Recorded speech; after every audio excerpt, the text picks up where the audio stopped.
दोस्तों, आपका इस वीडियो में स्वागत है। आज हम आपको एक बहुत ही महत्वपूर्ण सवाल से रूबरू कराएंगे और वो है कि हमारा लग्न भाव, उसमें जब सूर्य, जिसकी गणना की सभी प्लैनेट्स में सबसे पहले होती है, अगर मौजूद हो तो क्या फल मिलता है।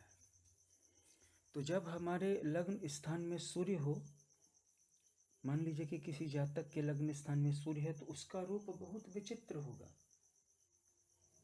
मतलब आपको लगेगा कि ये कोई एक्टर है या कोई जोकर है या कोई बहुत बड़ा सिने स्टार है, सुपर स्टार है, क्या है ये। और उसको आँखों में समस्या होगी, आँखों से रोगी होगा। उसके जो नेत्र हैं वैसे भी लाल रहेंगे या गुलाबी रहेंगे। साथ ही साथ कंठ में या रेक्टम में समस्या हो सकती है, कंठ में तिल भी हो सकता है। एक बात तो मान के चलिए कि ऐसा जातक बहुत ब्रेव होगा, बहुत बहादुर होगा, शूरवीर होगा। डर नाम की कोई चीज़ उसमें नहीं होगी।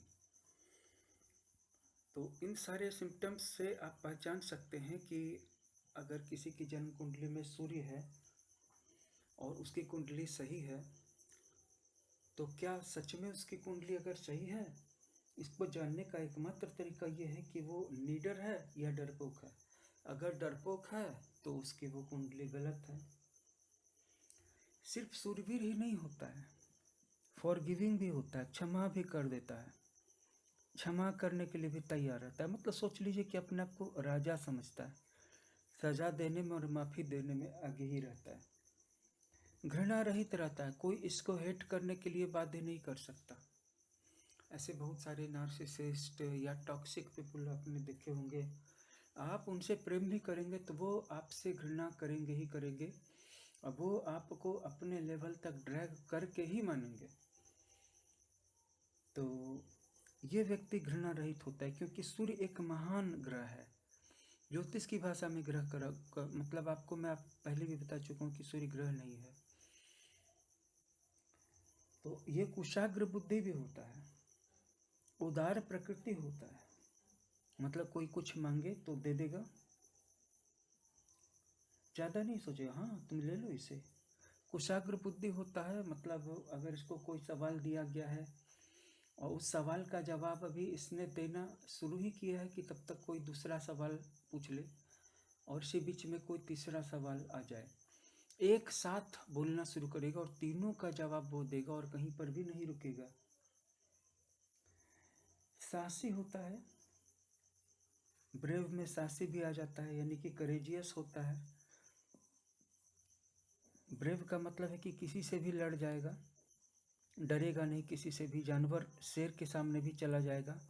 और करेजियस का मतलब होता है कि अपने से ज़्यादा ताकतवर इंसान, जैसे आपने देखा होगा किसी के ताकतवर नेता या पुलिस अधिकारी के सामने आते ही लोगों की सिट्टी पिट्टी गुम हो जाती है।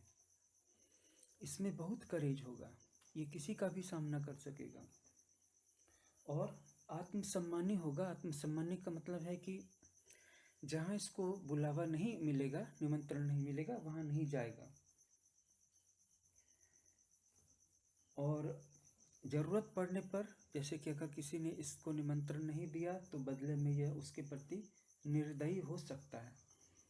अगर किसी ने इसके साथ क्रोध किया तो ये उसके साथ क्रोधी हो सकता है।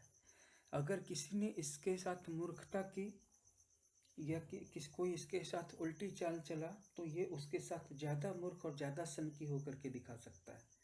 क्योंकि सूर्य है तो कभी कभी तो क्रोध आएगा ही, कभी कभी तो अपना लिमिट क्रॉस करेगा ही। ये वात और पित्त के प्रकोप से पीड़ित होता है, मतलब कि गठिया, जोड़ों का दर्द, या सारी समस्याएं, ब्लड की समस्याएं, ब्लड प्रेशर, ये सब तो आएगा ही। सूर्य है तो हाई ब्लड प्रेशर आएगा ही। कद काठी में टॉल होगा, लंबा होगा, और कर्कश आवाज़ में बोलेगा। मतलब एक साधारण बात को भी बोलेगा ना, लगेगा कि बड़ा कर्कश है। कोई नया व्यक्ति जाएगा तो थोड़ी देर के लिए घबरा ही जाएगा, लेकिन जो उसके साथ रहते हैं वो जानते हैं इस बात को कि वो कर्कश आवाज़ में बात करता है। गर्म शरीर वाला रहेगा। इसके हाव भाव, मुद्रा, टेम्परेचर, आप इसका हाथ छू के देखेंगे कलाई, जैसे डॉक्टर छू के देखते हैं टेम्परेचर या माथा, तो वो गर्म शरीर वाला प्रतीत होगा। केश कम ही रहेंगे, बाल कम रहेंगे। ऐसे जातक को बाल्यावस्था में अनेक पीड़ाएं भोगनी पड़ती हैं और सिर में भी चोट लगने की संभावना रहती है। हेड इंजरी से इसको सावधान रहना चाहिए। हेड इंजरी का बहुत खतरा रहता है जिनके लग्न में सूर्य रहता है। और 15 साल की अवस्था में इसको अपने शरीर के किसी अंग में पीड़ा होती है, और जब यह काफ़ी छोटा रहता है, तीसरे साल में, तो बचपन में तीसरे साल की उम्र में बुखार बहुत होता है। यदि इस सूर्य के साथ कोई पाप ग्रह हो, जैसे शनि, राहु इत्यादि, और अगर सूर्य तुला राशि का हो, मतलब नीच का हो, या शत्रु गृह हो, जैसे कि मान लीजिए शनि के घर में चला गया वगैरह वगैरह, तो फिर बहुत सारे जो अनिष्ट फल हमने आपको बताए हैं, जैसे कि बुखार, सिर में चोट लगना, शरीर में पीड़ा रहना, ये ज़्यादा होते हैं। अगर सूर्य पाप ग्रह की राशि में न हो, इसके साथ कोई पाप ग्रह न हो, तो यदा कदा होते, नहीं भी होते हैं, बहुत कम होते हैं, उतने ही होते हैं जितना होना नॉर्मल है। लेकिन अगर सूर्य पे किसी शुभ ग्रह की दृष्टि हो, जैसे गुरु की दृष्टि हो, शुक्र की दृष्टि हो, बुध की दृष्टि हो, तो फिर ये कुफल होते ही नहीं हैं। तो इस वीडियो को अगर आपने पसंद किया होगा तो इसको लाइक कर दीजिएगा, शेयर कर दीजिएगा। अगर आपका अपनी जन्म कुंडली को लेकर के कोई क्वेश्चन हो तो कमेंट बॉक्स में क्यों नहीं पूछ लेते हैं। अगर बढ़िया तरीके से एक्सटेंसिव वे में एनालिसिस कराना चाहते हैं तो हमारे व्हाट्सएप नंबर पे भी संपर्क कर सकते हैं।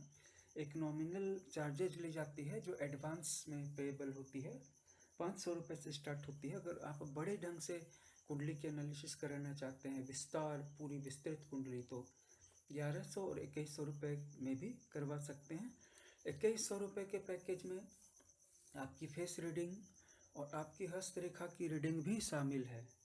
होरोस्कोप तो ऑलरेडी है ही, आपके लिए कौन सा रत्न पहनना सही रहेगा ये भी उस पैकेज में शामिल है। और सारे एनालिसिस बड़े बड़े होंगे, जबकि 500 रुपये में जो होगा सिर्फ किसी एक चीज़ का एनालिसिस होगा, आइदर होरोस्कोप का और पामिस्ट्री का और जेमस्टोन का, और वो एनालिसिस साइज में क्विक होगा, छोटा होगा, ब्रीफ होगा। तो हमारे चैनल को सब्सक्राइब कर लीजिएगा, ये विनती आपसे करते हैं। मिलते हैं एक और वीडियो में। अगर आपका कोई क्वेश्चन हो इस वीडियो के बारे में तो कमेंट बॉक्स में कहिएगा। Thanks for watching.